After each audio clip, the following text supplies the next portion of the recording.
Not that every single story has to be heart-wrenching or anything like that. I think there's all kinds of writing brave, and it doesn't necessarily have to do with tone, but I was like, I want to always be risking something emotionally and trying to make that emotional connection with a reader. Welcome to the Write It Scared podcast.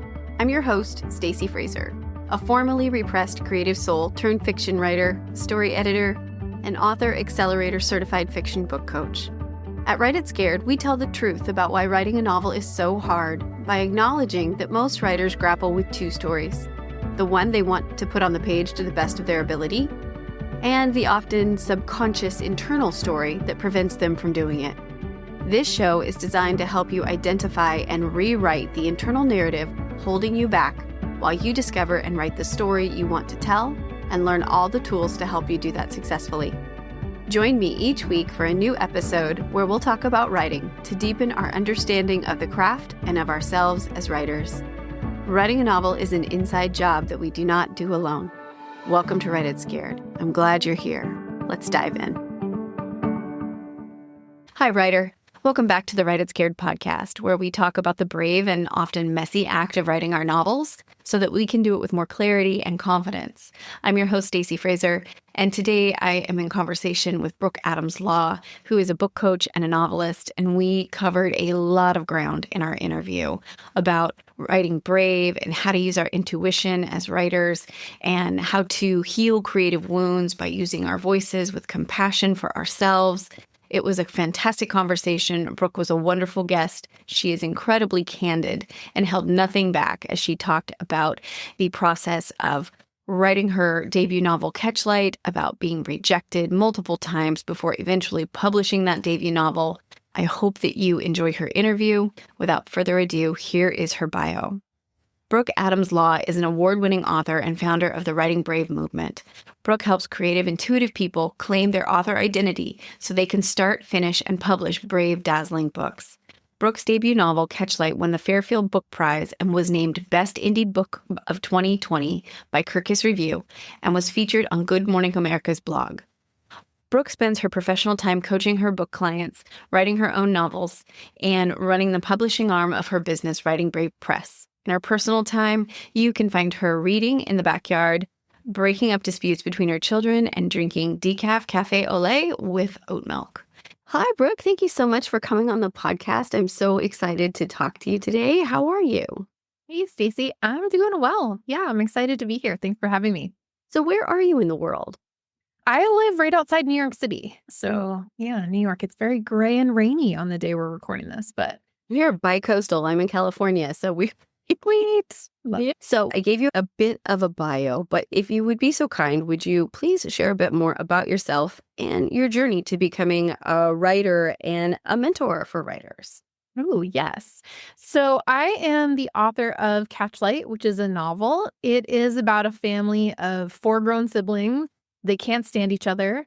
And when their mother is diagnosed with Alzheimer's disease, they really have to figure out how to come together, not just to take care of her, but also to have relationships with each other again. And Catchlight won the Fairfield Book Prize in 2019, which I'm really proud of. And it also was a Best Indie Book of 2020, named by Kirkus Reviews, which I'm also super proud of because it was a long road for me to get that book published, which maybe we'll talk about.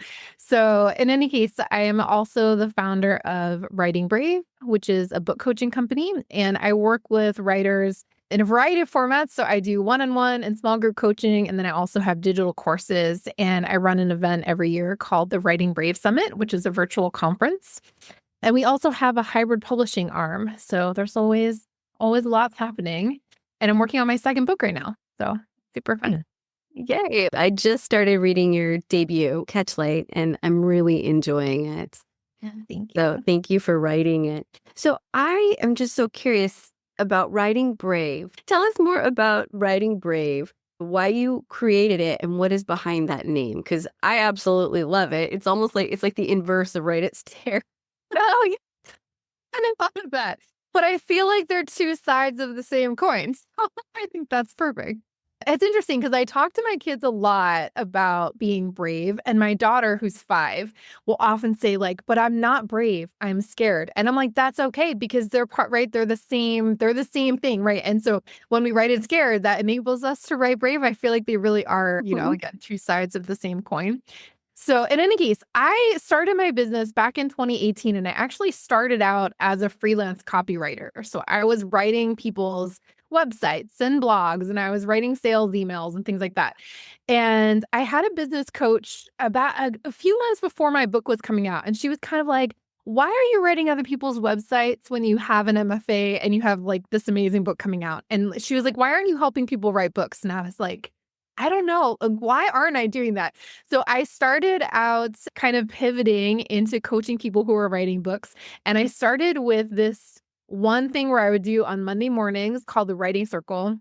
And I would just I would send people a Zoom link and we would get on Zoom and just write together. And I wasn't teaching anything. And it was just like really great. And we had this group and that went on for several years. And I started kind of building out these different ways of working with writers. But the name Writing Brave came to me kind of a few years into that journey.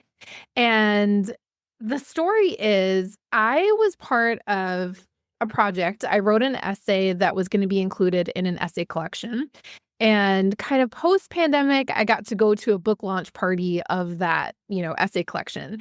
And I was really excited because, there were going to be some really big name authors there. And it was just really exciting. And it was really cool to meet everyone. And I remember I got on the train to go home and I was reading some of the essays of the people that I had met. And I think what really struck me was a lot of the other essays in the collection, I mean, all of them, beautifully written, like very clever. Some of them are really funny, but a lot of them didn't risk anything. And my essay was very personal.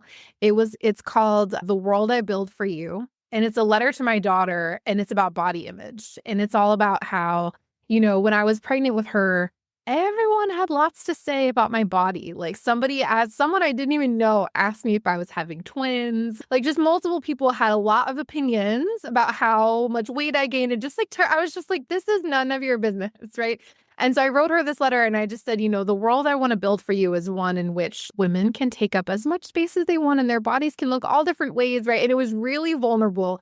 And at first, when I was reading everyone else's, I was like, oh my gosh, did I misunderstand the assignment, right? It's sort of like that moment when you're like, oh my gosh, like I shared this really personal thing and everyone else is like telling these like clever stories that make them look like glamorous and fabulous. And I was just like, oh God, did I here by telling this like very personal story?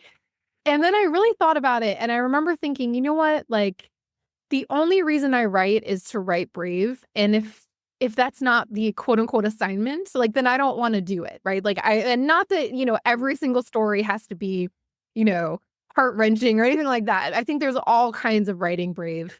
And it doesn't necessarily have to do with tone, but I was like, I want to always be risking something emotionally and like, right, trying to make that emotional connection with a reader. And so that's where the name came from. I love that. I always want to be risking something emotionally and connecting. Yeah. The write it scared just is because it's what I do every day, Yes. because I'm in a way afraid to be seen. Like Mhm. there's that piece of me that's always afraid of judgment, afraid of vulnerability. Yes. But when I decide what it is that I want, I weigh the cost. Yes. And then so like, being fearless and courageous are not exclusive. They're independent. Yeah. Brene Brown talks about that, right? Yeah. Vulnerability and courage, right? Are you need both. They're the same two sides of the same coin, like I was saying before. Definitely. Yep. I absolutely worship at the Brene Brown altar. 100%. She was one of those people, one of those mentors who has no idea that she's a mentor to me. She has no idea who I am. But her books like helped me step into the version of myself that I want to be in the world. So absolutely. So I kind of think that writing brave is part of what you do. It sounds like is that you help writers step into being the version of who they want to be as a writer. Yes, I love the way you put that because I teach a lot about the idea of author identity, and it's exactly what you just said, right? Of stepping into the version of the writer that they want to become. So I have two thoughts on this. One is actually in my mastermind that I teach every year, and we're about to have this, like, as we're recording this in real time in 2 weeks. One of my former mentors is now a business coach, but she is a former professional stage actress. And so a lot of her work is about how do you identify? So it's sort of like goal setting, but not. It's like goal setting in this like witchy stepping into future version of you way. And so she's coming to speak to my mastermind, and she talks to us about like, how do we envision the future author version of ourselves, right? Whether it's like you're not yet published and you're envisioning the day you're going to hold your first book, or it's like you've published something and you're kind of, again, still on a journey, right? So it's like you're going to go to the next level of whatever your author identity is. And then she talks a lot about how do you prepare for that version of yourself, your future self, the way she used to prepare for a stage role, right? So she talks about like, what would that version of you wear? Like, if you're going to your book launch event, like, what would she wear? And like, could you start wearing a version, maybe not like, full on glam, but like in your everyday life, but like, could you start wearing a version of that when you sit down to write? And she talks about the idea of like set design. So when you sit down to write every day, are there signals to your subconscious that are showing your brain that we are stepping into this future author version of ourselves, right? So one of my former students who heard this presentation, she was really kind of noodling on it, and she was at a thrift store, and there were all these old books there. And so she bought this set of old books, and she hand drew all these new covers and like folded it on top of them so that it looks like it sits on her shelf. And it looks like her fantasy series that she's writing. So she's like, I have this signal on my shelf, right? That's like showing me every day, like, that's what I'm working on. It's not ready yet, but like one day it will sit on my shelf, right? As all these books. And so, Oh yes, my gosh, I love that. yeah, I really love fun that. ways of kind of building it in. Yeah, so it's kind of like this idea of you can't think your way there, you have to act your way there. And manifestation is actually a combination of belief and action. Yes, Perfect. exactly. Yes. I love that idea though of because I have a shelf like on my bookshelf that's empty because that's where my books are going to go. But I love the idea of filling them with a physical manifestation of what my books will be. That's so cool, Brooke. Oh my gosh. Okay. Well, so the couple of things that we're going to really hit on today, and we've already started to dive into it, but one was like, what is Writing Brave about and how do you help writers? But also two of the things that you focus on is helping writers write intuitively, or maybe it's more helping writers who are intuitive understand that inner wisdom and write from it. And then also talking about how to heal creative wounds and to solve writer's block. So those are the two discussion things on the table. I'd really love to hear more about writing intuitively and writing from inner wisdom and what that means and how we can use it if we are intuitive writers.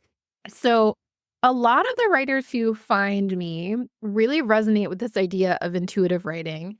And I think that there's a lot of teaching about writing on the internet that's very craft focused. And it's like, things like Save the Cat or Story Grid, and nothing's wrong with any of those things. But like some of my writers come to me and are like that kind of linear thinking where you try to plot everything out or you're trying to decide things ahead of time. Or if you're writing nonfiction, you're trying to like fit things into an existing structure. Like, doesn't work for a lot of people, and it doesn't work for me, right? I talk all the time about how I can't, like, I'm a novelist, but I cannot plot ahead of time, and my life would be much easier maybe if I could, but also, like, it's more fun to not do it. But whenever I try to, I just, like, swerve and do, like, a 180 and, like, right? So even now, I'm revising my second book, and so I have some notes, you know, about a chapter I'm revising right now. But something just came to me as I was writing. I was like, oh, now this is going to happen. And it was so much better than what I had thought up in my bulleted outline, right? It was so much more interesting because I followed that sort of breadcrumb of like, oh, what if he did this thing instead? Like, what if he took this really kind of crazy action, but it would really show the reader like what he's struggling with without me always being like, And, this character is really struggling with XYZ. I could just show them by showing this kind of like surprising moment. So I think that's at its heart what I mean by intuitive writing is it's kind of like some people call it being a pantser or writing by the seat of your pants. A lot of my writers find that term unhelpful because they're like, it sounds sometimes like we don't work as hard as people who plot things out ahead of time, and that's not true. But I think this idea of letting the writing kind of write through us, which is an idea that a lot of artists talk about, right? Is that, the work knows more than we do. And all we have to do is listen or kind of tune to the right frequency or the right channel, as it were, and just sort of like let it come through. I'm reading this book by Julia Cameron right now, who's famously the author of The Artist's Way. But she has another book called The Right to Write. So the right, RIGHT, to write, WRITE. And she has this whole piece about, she's like, I really think of it as like, again, what I just said, the writing knows more than I do, and it can write through me. I don't need to think so hard. I can just, she's like, I sit down and she's like, I think of it as turning the radio on. She's like, I sit down and I turn it on and then I write for a little while. And then when I'm done, I like turn it off again. And she's like, but every time I tune in, it's there for me to like access. And I think, not that my writing sessions always go that way, but I think that's always the goal of being able to just sit down and feel like something else is sort of taking over. And, all the practice that I've done and all the learning that I've done help me produce a really hopefully good end result. But, when I'm writing, a lot of times it's something moving through me and I'm like, oh, that's interesting. Oh, I didn't see that coming. Right. So there's a lot of surprise involved, which I also think is really fun.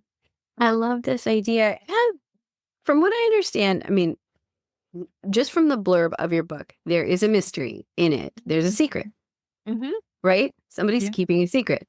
Yeah. So as a person who also writes things in that lens, I always feel like I have to know, like, oh my gosh, how am I going to like keep this from the reader? And, but I like your approach because it just kind of like, it's like, relax, it's okay. It will come if it's meant to come. Yeah. And I think that takes a lot of, to me, what I hear is like trust in a process. Yes. So tell me how you help writers. Like, for example, me, I tend to hold on and grip things really hard because I want to know, so how can a writer use inner wisdom to write intuitively? Yes, I love this. Okay, so I think the first thing is going on what you just said, like this gripping, like I have to know, is like actually bringing a lot of compassion to that part of yourself and being like, oh, honey, of course you want to know. And maybe there's things like, right, in your life that you can be like, there's all these reasons that you have that compulsion to want to know, right? And it makes total sense that you really want to know. I hear, right? Like it's all, so I always start talking to my writer the way that I talk myself, my own inner writer. Sometimes the way I talk to my children, I'm just like, oh, honey, like, yeah, of course, you really want to know. It's really frustrating that you don't know yet. I would say as a personal story that like, so for a while before the book I'm working on now, I was working on another book, which I had to pause because there were a lot of themes in it that then actually happened in my real life. And I was like, okay, I just need a little processing time. But when I was working on that, and I mean, it was like 3 years of time, I was just like, I don't know, this is really out there. I don't know if this is ever going to come together. That was really like my soul, like my primary feeling, like most of the time. And I had to really develop this practice of leaning into not knowing. It's very uncomfortable. So I have a writer in my mastermind right now who was saying this exact thing. She's like, but I just have to know. It's so hard. I don't know what the end result is going to be. I don't know like how I should structure the book, all these things. And she's like, I just want it to be perfect the first time. And I said to her like, hey, so she is a former physician and she had to leave her job as a physician because she was injured at work. And I said to her, like, when you're a physician, you have to be perfect the first time. Because if you are doing a cesarean section, like it better be perfect, right? Like there's people's like health and safety and lives on the line. But when you're sitting at the computer writing a book, right, it doesn't have to be perfect. So I think part of it is, and you don't have to know everything right away. So I think leaning into and practicing that skill of not knowing can be really helpful. And I actually encourage my writers, and I do this myself, is I will keep a list of things about my book that I don't know yet, which sounds really funny. But I will often be like, well, like if I start getting frustrated or like gripping too tight, I just make a list of like, hey, I don't understand this yet. I don't know how this is going to work.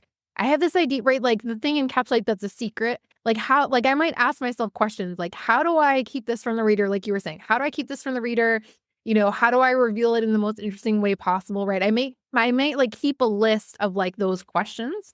And then I will sort of ask my subconscious, like, hey, can you work on that for me? Love that. Yeah, and just sort of, like, set it as an intention of, like, I'm trusting that this will come clear in time, right? So the book I was working on previously, I worked on it for 2 years almost every day, and I was really like, "Where are these characters going? Like, what is it that they want? What are they trying to do?" Like, I don't know. And then one day, I was just playing around with an oracle deck, and I just, like, picked a card about something else, and I saw the picture, and I was like, "Oh." And I had this entire like, everything clicked into place where I was like, "This is where they're going, and this is what they're doing." And I could just see, like, the whole like, it was sort of like the clouds parted, and I could see it, right? But it took 2 years of working on it every day for me to, like, have that moment. Again, it's not efficient, but it's fun when you I can love make that. And I can just see that you're somebody who truly loves your writing process. Like when you talk about it, you just light up instead of being like, it's been 2 years and I still haven't produced Mm, something yeah. or, Okay. so those are, I think you just bring such amazing points to the table. It's like there is a learning curve to understanding how to sit with discomfort and Yes. uncertainty and in not Yes. knowing. And for some of us, the learning curve is steeper Well, yeah, and I think it's really hard, and it's not the way we're and trained in situational school. too. Yes. And it's not the way we're trained in school, right? We're trained in school to know the To answer. know If the you don't know answer. the answer, then you study until you know the answer, right? And so it's just a completely different process that no one teaches. Well, I think it's lovely and it sounds exploratory and just a way to, and it may be a lower stakes way, Mhm. you know? And some things evolve well under pressure and sometimes maybe they don't. And I remind myself and my writers a lot that nothing is wasted, right? So those 3 years I was working on that book, like, I will go back to that book one day when the time is right.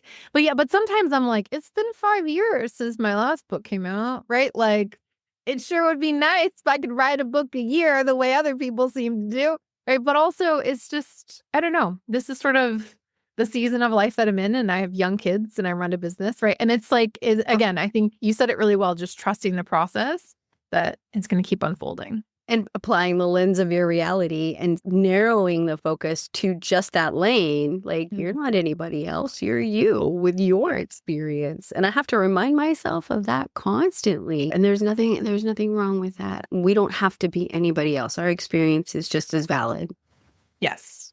I love without comparison. yes. Yeah. Okay. So let's talk a little bit about how to work through writer's block by healing some creative wounds. So let's start out by just understanding what your definition of writer's block is, because it's kind of different, I think, for everybody in the writing world. And some believe in it and Mhm. some don't. So what's your take? Yeah, so I think writer's block is anytime you want to be writing something and you're not doing it. So it could look like procrastination, like you're just not making time to sit down and write, and you kind of have that nagging sense, like, I should be writing, I'm not writing, right? Maybe you set a goal at the beginning of the year that you were gonna write your book, and it's, whatever month it is when it comes out, and you're like, "Oh, that" right? So I think procrastination is one symptom. I think perfectionism can actually be another. So if you are going over and over and over the same passage of writing instead of writing forward, if you're not producing new work or writing new work, I think that can be a symptom of writer's block.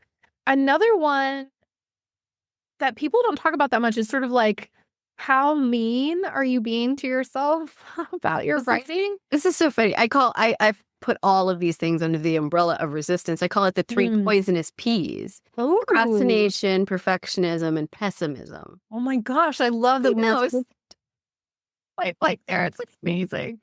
So good. And then the last thing I will say, and this sort of like ties into the other ones, but my friend Rhonda Douglas, who runs the organization Resilient Writers, she has this term that she calls bouncing. And so this is when you sit down to write and you write for like 5 minutes and then you bounce to your email or you bounce to the fridge, snack, or right, like you're kind of bouncing to like other activities. I think all of those are kind of symptoms of writer's block. So I love the 3 Ps, the 3 poisonous Ps. I love that term. Cool. Okay, so yours is definitely more about resistance versus also about it not just the book not coming, the idea is not coming as well. Okay, so how can a writer determine what's playing into that and if it's a wound that they need to heal? Yeah. So I think a lot of times there is a creative wound is at play to some degree, right? It might be a greater degree or a lesser degree, but I think it's usually, if any of these things are happening, I think there's usually a wound in there that's like, at play to some degree. So the way that I define a creative wound is it's any time that you made something and it wasn't received the way you hoped it would be. So this could be from the time you were 4 years old and you made a picture and your parents didn't put it on the fridge. And it's all the way up to, you sent out 50 or 100 query letters and no agent wanted to represent you, which is actually what happened to me with Catchlight. Or you gave a presentation at work that didn't go well, or you did a pitch that, a client said no, right? So I think it plays in professionally too. And I think pretty much every writer I've ever worked with has some story about a teacher or a professor who told them they weren't a good writer or they would never be a writer or they should never write again or like, right? Like almost everyone I've met has like some kernel of a really horrible teacher comment or story. So all of those kind of go under the umbrella of creative wounds. And I think they really can kind of influence or create writer's block or resistance along the way. So what does a writer do when they come up against our 3 poisonous Ps plus bouncing? So procrastination, perfectionism, pessimism, or just not being able to stay in it. How do they identify like the trigger? And what do they do? What can they do about it? Yeah, the exercise that I take people through in terms of working through creative wounds is the first step is to sit down with a journal and set a timer for just like 5 to 7 minutes and just do a free write of like even like bullet points of like all the creative wounds that you can remember. So anytime you made something that wasn't received the way you hoped, there's any like just seeing what comes out. And I will say I do this exercise a couple times a year and I remember new things or things that I thought I had moved through, like I'm like, oh, that still has some charge to it. Okay, that's still showing up, right? So, okay. So I think the first part is kind of surfacing them. And then I like to take people through a process, but you can totally do this on your own, where you sort of imagine like, I like to close my eyes and imagine there's like a big bonfire in front of me and like any of the emotions that are ready to be kind of transformed or released or let go, I can kind of like put them on the fire, right? And they can kind of like burn up, like turn into ash. And then there's sometimes I get sort of a nudge of like, this one story needs a little more work, or this one memory needs a little more work, right? And so then I will kind of pick that one moment and sort of journal about it a bit more and be like, well, what is it about this that's really sticking with me? Sometimes I write out everything that happened. Sometimes I want to express the emotion or the feelings in some way. So for example, this is actually kind of a funny story. It's funny now, but about a year ago, I pitched someone to be on their podcast and it was a pretty big name podcast and they said yes. And I was so excited. And I, met with their team and we had to do like audio testing. It was like, whatever. And we did that a couple of times and the person was having like some scheduling issues. We had to reschedule a couple of times.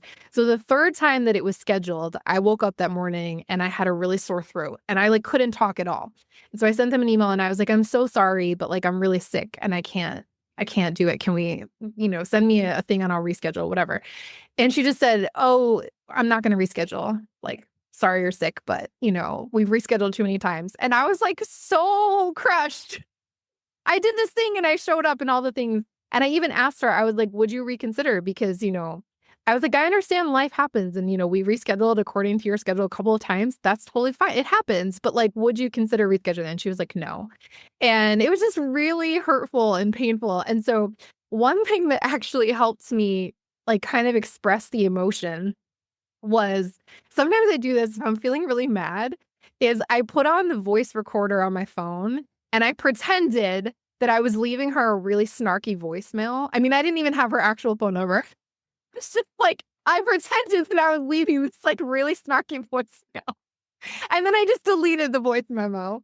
But it was so helpful to actually say out loud everything that like angry, hurt, like annoyed part of me was feeling. Yeah, and it just felt really good. So I think sometimes you just need some guardrails to not accidentally send things out, like you can write them and burn them or like, whatever. But I think it can be really helpful to like let that sort of hurt, angry, snarky part of you, like have a literal voice in some way in kind of a safe way. So I think again, expressing to the person who hurt you in a safe way. And again, not sending it to them, I think can be really helpful just to kind of move it all the way through. Yeah, I love that. I mean, I like to say that I didn't coin this, but I like to use it is that feelings aren't necessarily factual, but they are very important to pay attention to. Yeah. Because they can lead you into whatever it is truly that's blocking you. So I love that process. I use something kind of similar, actually. I have a way grittier term for it called an FU letter. And yeah, you write it all down, right? Yeah. This is especially useful if you're going to approach somebody with a response. You write all that down. Yes. And then, read it out to somebody else who is in your trusted circle. And then you delete it. Yeah. And then you can write a new one and the venom is gone. So it's kind of like the idea of you sit on the email for a while, but I love that. So it's like, okay, allowing yourself the time and space to process through what's triggering you, where the feelings are coming from, and when they're ready, because they're not always ready, because feelings are attached to neural pathways. Yes. And we're trying to make new ones a lot of the times. And that's not a fast process. I think, I love how you approach it. And just to any writer who's working with this kind of stuff, it's like it's not supposed to be perfect. It's not a one and done. And give yourself lots of grace. Narrative. Yeah. But I love your approach because it's very affirming and internally healing. Yeah, I think that's my hope. And I think the last thing I will say about this piece is what I hear from a lot of writers that I do this work with is they'll say things like, at the time I thought this shouldn't be that big of a deal. I just moved on. Right. I just moved on. And a lot of times, especially if it's something professional, like a professional disappointment, there's this sense of like, well, I couldn't bring my emotions to work or, whatever. And so there really is this feeling of like, so there was some suppression, which is fun, right? Sometimes we need to suppress things because we can't, it's like not an appropriate place. But I think when we kind of open it back up very gently and we just like give ourselves room to feel disappointed or hurt or sad or angry, right? Like all those emotions, it can kind of just complete the process, right? And then it kind of clears out a lot of energy. Yeah, I love that. And I can tell you're just so good at holding space for people. Like it just comes right across. Like Thank you. Yeah, very powerful. Okay, well, let's transition because a big part of this podcast is dedicated to telling the truth about why the writing is so hard. And we do that through exposing some unhelpful internal narratives that I think all writers face, and we've kind of we've been talking about those here. Like, what's behind the procrastination? What's behind the pessimism? What's behind the perfectionism? And so, identifying those things when they're crafting their stories and then talking about it to normalize the experience, because nobody writes a perfect novel in one shot. Nobody edits everything, catches it all on the first pass, and we all have doubts. So by normalizing that, more people will stay in the writing game. They will understand that this is a long process and it has ups and downs, and there is nothing wrong with them, and they are not bad writers. Yes. And I love everything you just said. We really are on the same wavelength because I think this piece about, I think like 80% of my job as a writing coach is normalizing the process for people. Like, I'm like, oh, like people come to me and they're like, oh my gosh, my writing is going so horribly and my brain is saying all these things and I don't think I can do it. And I don't, right. And I'm like, oh yeah, this is just that part of the process where, right, where you feel like that and your brain is telling you all those things. And I'm like, yeah, just keep going. And then you'll get, and it'll go back up. Right. And then they come back and they're like, everything is amazing. And I had this fantastic idea and I had the best writing session ever. And I'm like, great, this is just the part of the process that feels really great and easy. Right. And I think just normalizing, like you said, that kind of roller coaster, it's all part of the process and nothing has gone wrong when you start having all these kind of like the 3 Ps, right? Like all these symptoms. It's like you just bring it on back. It's okay. It happens. Yeah. Yeah. Yeah. It is hard to do for yourself. Yeah. It often takes a community, it takes a village of people who, because I believe that the most powerful thing, the most powerful creator of empathy and compassion is hearing other people's experiences and going, oh, I'm not the only one. Yeah. So, which is the premise behind the entire podcast. So, in that light, when you look back on your early writing life, what did self-doubt look like and feel like for you? How did it manifest? And how is that different today? Ooh. I love this question. Okay. So when I first got the idea for Catchlight, I had just graduated from college. This is a long time ago now. And I started writing. And in my brain, I couldn't even say to myself, I'm writing a novel. That was too scary for me to say out loud or in my brain. So I would literally say to myself, well, I'm writing this thing. Maybe one day it could someday become a novel. Like that was literally the only thought that like felt okay and safe to me to think, because I really was like not confident enough to say I'm writing a novel. Like I was like, because what if I don't do it? What if I can't do it? What if I can't figure it out? Right. So I think, again, that being like kind of being too scared to even admit that it was something that I wanted to do or was trying to do because I was so afraid that I was not going to be able to do it. I think that was kind of the beginning, like the seed of where my writing really started. And I think now I'm at a place where whatever's happening in my process, I can say, I know I'm going to figure it out. Right. So if I'm at a point in the book and I'm like, oh, there's a problem, it's really driving me completely crazy and I don't know how to fix it, I'm just like, you know what? I'm just going to keep working on this. I know how to figure things out. I know that I'll eventually figure it out. I just had sort of the past few months have been like a little bumpy in terms of my writing. And I kind of I finished a draft in November. And then I was like, I'm going to write a revision by mid-January. That was my initial idea. Then I did absolutely zero editing for like 2 months. I did absolutely nothing. And I was like, okay, well, maybe that was a little bit overly ambitious. I think that I kind of scared myself. And also like I needed a little bit after finishing the draft, I just like need a little bit of breathing time. So I just had to remind myself, like, I know how to do this. I know how to revise a book. And I know how to come back to my writing after I've been away for a long time. I think my brain started going to like, revising takes more time. I should be spending more time. And I wasn't even spending my usual amount of time. And so I was like, okay, well, we're just going to start with half an hour a day because we wrote a whole book that way. We wrote a whole draft in half an hour a day. And so we're going to revise it in half an hour a day, right? So, and it doesn't sound like, it's not like sexy or cool, but I was like every morning when I sit down to work, I just work on my book for half an hour and then I move on to like other business related things. And it doesn't look like much from the outside, but I know that it works, right? Because I'm like, I know how to do it. And I know that just showing up every day and being in the book every day for me is really effective. And doing a little bit every day is really effective. And so, I have this mindset now of like, even when things are bumpy, and I was telling you before we started recording that my whole family and I had the flu like a couple weeks ago.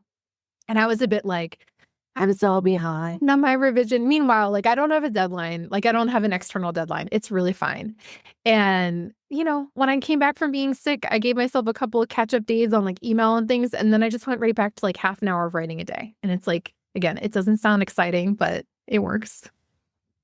Was there ever a time with Catchlight when you felt disheartened or like you didn't think it was going to work out? Yeah, there were a lot of times.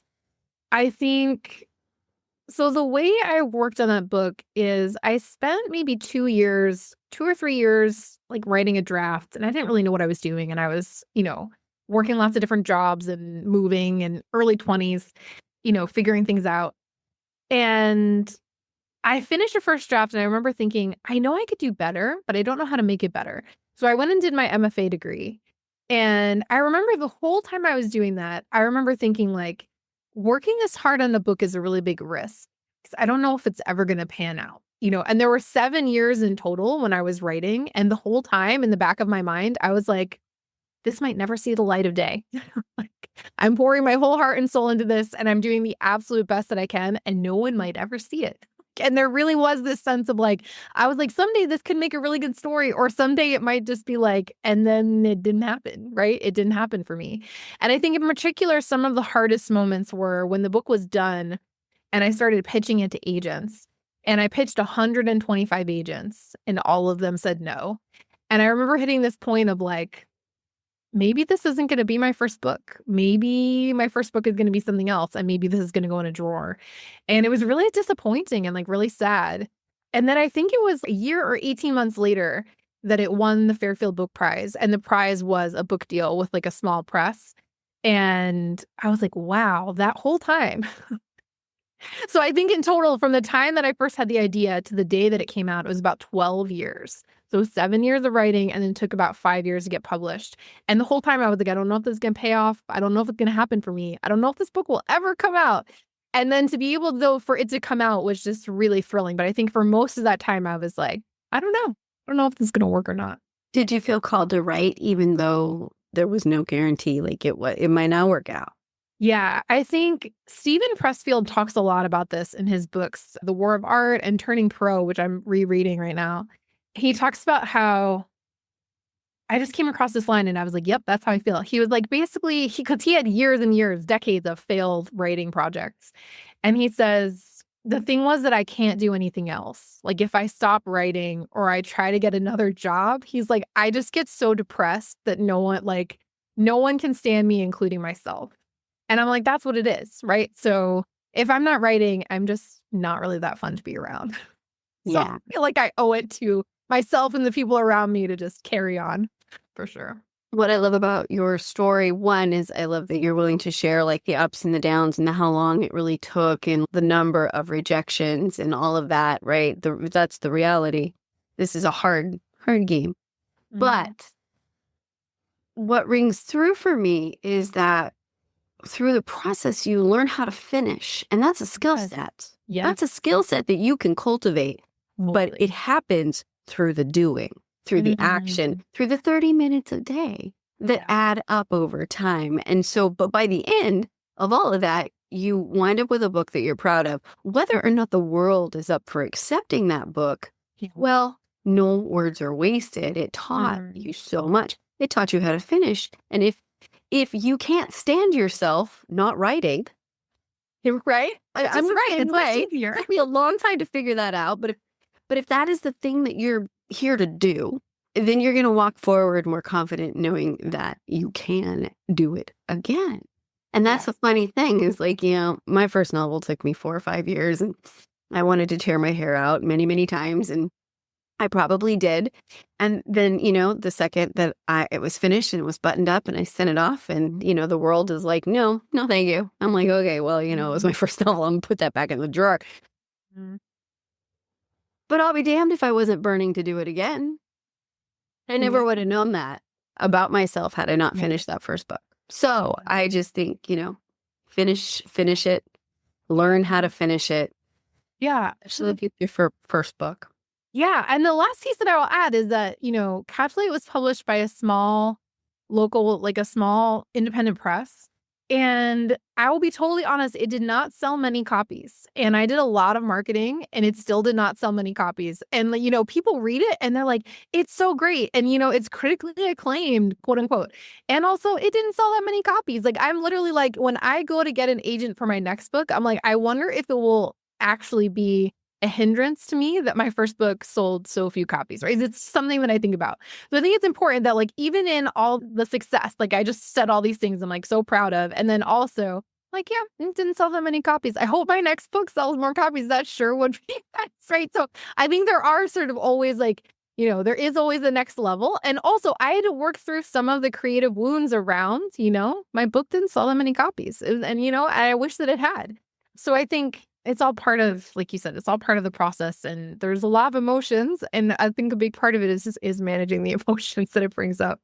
Right. Right. And in a spirit of acceptance instead of judgment. Yeah. Yeah. Yeah. Well, thank you so much for your time today. I just have 2 more questions for you and then, we'll wrap up. But what wish would you like to impart to your fellow writers? Ooh, I wish that you would be relentless, which I think is the one quality carried me through all the things that I just shared. Just be relentless. Keep going. Keep going. All right. And is there anything you're currently working on that you want to share with our audience, either personal book writing or that might be coming up or for Writing Brave? Yeah. So the best way, if you're interested in my work, is to jump on my email list. And you can do that by taking the free quiz on my homepage, which is at wearewritingbrave.com. And the quiz will tell you your writing routine personality type. So I am a turtle, right? I like to do a little bit every day, but there's 4 different personality types. And once you get yours, you can also look at the other ones, right? Because some people kind of have flavors of different ones. So you can go take the quiz and then you'll be on my newsletter. And the next kind of big thing that I have coming up is actually in September, I do the Writing Brave Summit, which is a virtual conference. And that's always a really fun event. Very cool. Well, I will make sure to list the links to both of those things in the show notes so that people can find you. And then also a link to Catchlight so people can find that too. Thank you so much for your time today, Brooke. You are absolute joy. And I hope we cross paths again. Yeah, likewise. This was a delight. Thank you. Thank you for listening to the Write It Scared podcast. If you enjoyed today's show, please make sure to hit the follow button so you never miss an episode. And please leave a review. Reviews help other writers like you find the voices and messages they need to hear to continue to write their stories. Let's lift each other up. Remember, you can be scared and still be unstoppable. I'll see you next week.